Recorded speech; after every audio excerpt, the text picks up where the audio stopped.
Welcome to the how and why of Valla as fast as possible. Or why you should spec Hungering Arrow unless otherwise informed.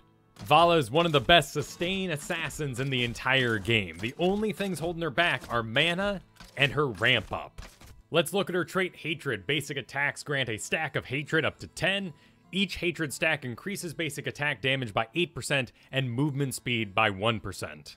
Simply put, the longer a fight goes, or the better you control your lead up to a fight, the more damage you will do. Now let's look at the text on Vault. Dash to target area. Valla's next basic attack within 2 seconds deals 6% increased damage per stack of Hatred. If you're not doing it already, you need to learn how to stutter step. Stutter stepping allows you to stay in motion while auto-attacking. This is done by clicking the ground, hitting A, and then clicking the ground again, clicking the ground, hitting A, and clicking the ground again, clicking the ground, and hitting A, and clicking the ground again. I encourage you to move to Quick Cast if you are playing Valla. Hit Escape, go to Hotkeys. Quick Cast settings. Turn it on. Put Quick Cast on for everything. You want to be fast. You want to be mobile. Do this today. Now with quick cast settings, we can make easier stutter steps. A, move the ground, click the ground, A, move the ground, right click the ground, A, move the ground, right click the ground. The whole idea of this is to stay in motion, but for Valla, this is even more important. You are going to maintain your stacks of Hatred while dodging all the abilities and random attacks that'll be happening around you. The minion collapses. There are so many reasons to stutter step and stay mobile. The main reason being here, look at my Hatred. Making sure that it's maintained. That means in a laning scenario, you may want to do some tricks. You may want to go easy on your lane and max yourself out on stacks of Hatred, but take it a little slow as the lane starts to wind down and run out of bodies, as you don't want to run out of your stacks of Hatred. Valla's sustained damage allows her to quickly burn through buildings and the like with maximum stacks of Hatred once you reach that wall. Let's say there's an objective spawning below me, and I want to maintain my stacks of Hatred. I've got these nice little neutral walls here that I'm able to attack for the enemy side and continue those stacks of Hatred. When practicing stutter steps, I really do not care if you attack the correct target. In an ideal world, you're right-clicking the enemy hero, moving, right-clicking the enemy hero, and moving, making sure each attack and each movement is very direct. That's not practical. What's really important is once you have meandered your way up to maximum stacks, that you hit your vault. Make sure that vault does connect with exactly who you mean it to. It is a spell, it costs you mana, make sure it hits an enemy hero. Now what I see a lot of is scared vaulting. Do not vault scared. You can dodge in lots of different ways. Arthas here wants to root me with a Howling Blast. Instead of dodging backwards when it comes out, what if I dodged sideways and was able to maintain distance for my 2 seconds increased attack? Vaulting backwards will put you outside of the range of the hero you are currently dueling with, and you will spend your whole 2-second period walking back in and losing your bonus damage auto attack. This goes for all heroes with a movement ability. Falstad gets a shield when he barrel rolls. Make sure that you are in range to do something with the ability you made, rather than just spending it running. In a perfect lock-on scenario, it'll take you 8 seconds to reach maximum stacks of Hatred, maximum damage. This is why we Hungering Arrow, to counteract the amount of buildup that Valla needs to execute a kill. So if Valla's big weakness is wind up, we can counter that by speccing into Burst, but let's take a look at her spells. Hungering Arrow costs 60 mana on a 10-second cooldown, provides a good amount of damage. Vault is our bread and butter execution move once we reach maximum stacks. We're gonna need that. However, multi-shot is very expensive at 75 mana. To spec into multi-shot, or to encourage its use in the early game, is a mistake in your sustainability. Multi-shot should always be the last thing you cast. You are trading your mana for an additional amount of burst at this moment. Under that philosophy, once we put any talent points into any spells, we increase the use of that spell, favoring it over others at lower mana because it has increased value from the talents we have put into it. What's really holding back Hungering Arrow is its mana cost. At level 1, Monster Hunter increases your per point of mana to damage value of your Hungering Arrow. Throughout this entire spec, you can make the choice to break it, to pick another talent for another reason, but realize that you are trading out your burst for more sustain, what you are already good at. Improve your character by giving it additional jobs that it can perform for the team, and getting rid of its weakness, in this case, slow sustain damage. With the recent camp redesign, taking an early camp is no longer about survivability, it's about speed, and Monster Hunter gives us the 150% bonus damage that we can use to expedite this entire process and get back on the map doing something else. At any point during this camp, I can make the choice to use a non-Hungering Arrow spell to speed this camp along. A choice to Volt and increase that damage. I am now going to be lacking that mana when I get to maybe the first objective.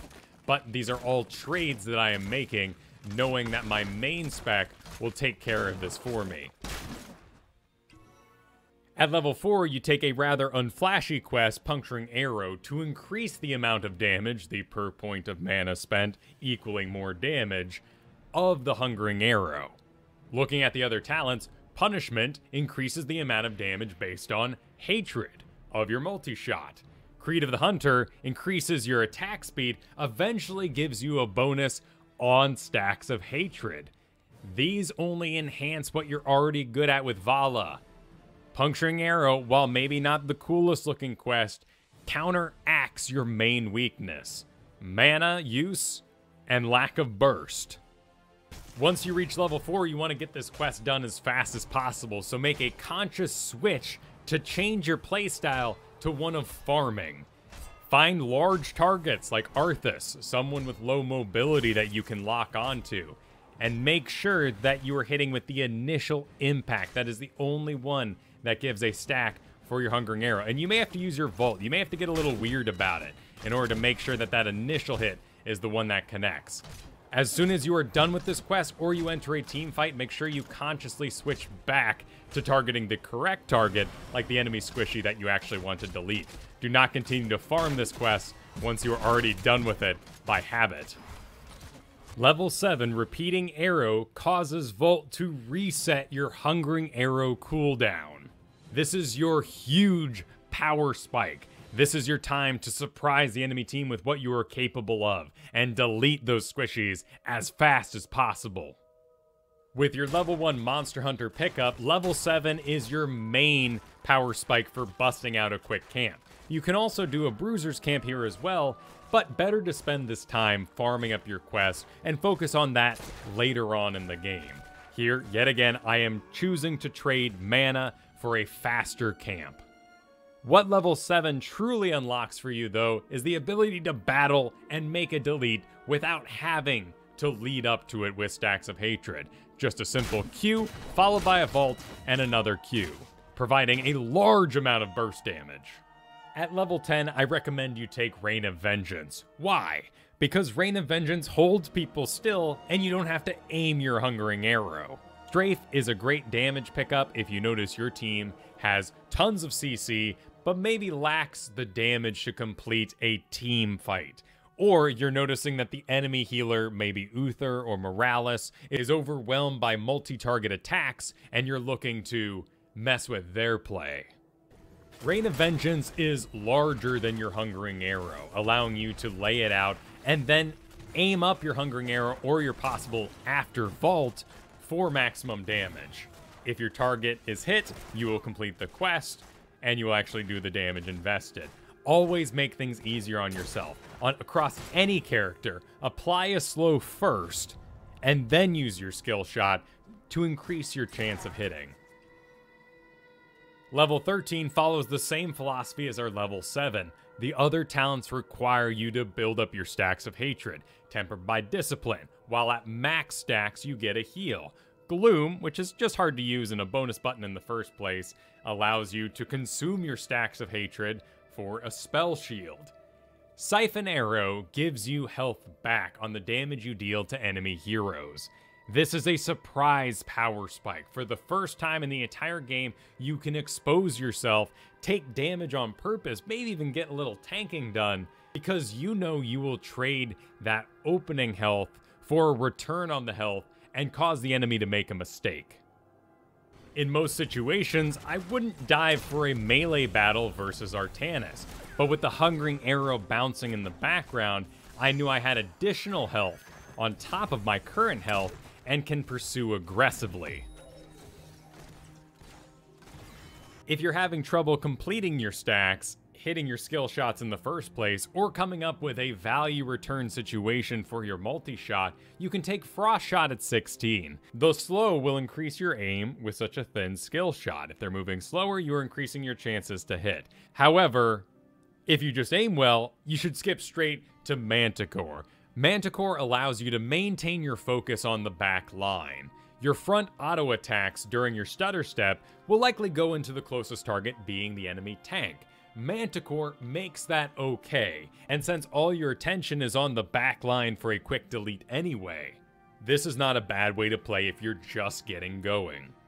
As mentioned throughout this video, stutter stepping is the way you build up your hatred to increase the damage of your big maximum damage attack on the enemy backline or squishy target. Once we have Manticore, that stutter stepping becomes a valuable tool in its own way. My goal and my focus is always on the far right target dummy here. But in combat, I'm working through the frontline tank, I'm maneuvering, I'm dodging skill shots, but at any point, I have the ability with my Hungering Arrow combo to jump past the frontline tank and put everything I have in a big ol' finger roll into that back target. Manticore merely increases the effectiveness of these stutter steps while I'm building up to my full 10. And also helps you kill a tank, which will usually cause the enemy team to fall apart. I am aware of the Rancor talent spec, where you grab up the earlier Tempered by Discipline, which doesn't require heroes hit to have these basic attacks, and then grabbing up Rancor so you can grab a late game boss solo style. You are so much of the team's damage that to sacrifice you and your time to soloing a boss is a very poor use of it. Instead, focus on Far Flight Quiver. Your auto attacks are going into that frontline tank. Now we can make that choice to fire past him and maintain that focus on the back line. Plus, it makes surviving very easy, particularly when defending or pushing around a gate. With Far Flight Quiver picked up, you can now cut the middleman, and while you're working on that front character, you can also work on the back a little bit, and maybe sneak out some more auto attacks. The main goal, though, is to stay very safe during dangerous engagements and while you're pushing or defending, so that you're not up in the range of serious CC. Apply this philosophy across all the characters you play. Does the enemy have armor that will negate a certain type of damage you deal? What is your moment of commitment, and how long can you stay in a fight? Can your spec change how exposed you are? Or is your character already so good at one type of damage that going a different spec actually fills them out better, making them a more complete kit?